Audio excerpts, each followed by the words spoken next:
alati üks selliseid suuremaid muresid haagissuvilate juures on, et kuidas neid pesta ja just selline teel, et nagu näiteks ka, et kuidas seda haagissuvilat pesta, et kõige lihtsam asi on tegelikult see, et võtta üks korralik svamm, mis on niisugune hästi kare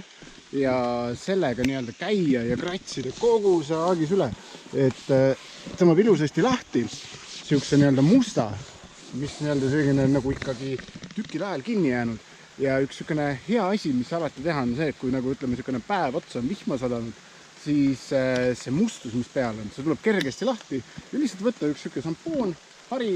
ja käiagi kogu saagis üle, et sellega saab nagu imelihtsasti ja väga kerge vaevaga saab nagu puhtaks, et isegi kui on selline mustus peal, see mõne hetkega on siit kadunud. Et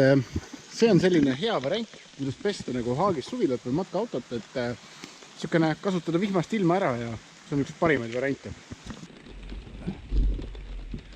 Üks olulisemaid asju, et ära pesta on ka matkaka katus, et kui see on must ja niisugune tumedat värvi, siis see läheb nagu päikse käes väga kuumaks. Hoida matkakas sees suvel jahedana on see üks olulisemaid asju.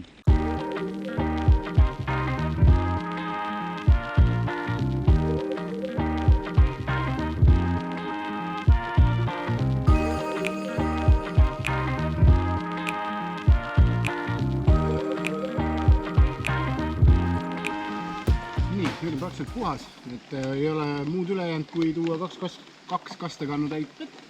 ja see nii-öelda üle kallata veega, et lihtsalt see muustuses oli kõik maha ju oleks. Ja nii lihtne see ongi, et mida puhtam haagis, seda mõnusam tunne ka endal.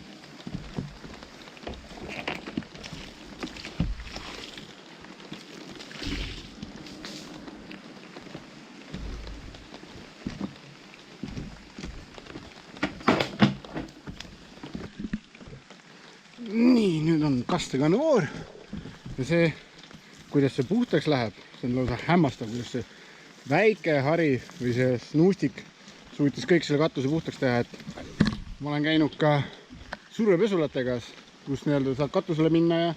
selle puhtaks lasta, aga see ei tule nii hästi puhtaks kui selle svammiga. Et üks hea korralik nii-öelda svamm, mis on kare, on oluliselt parem kui üks survepesu. Et vihmase ilmaga soovitan lihtsalt neid matkakaid pesta, et see on nagu ülilihtne ja väga kerge vaevaga tuleb lahti ja ainukene miinus on see, et muidugi sa pead olema nii-öelda ise ka vihma käes ja olen ise ka veidikene märg ja niiske siuke, aga vähemalt on tehtud.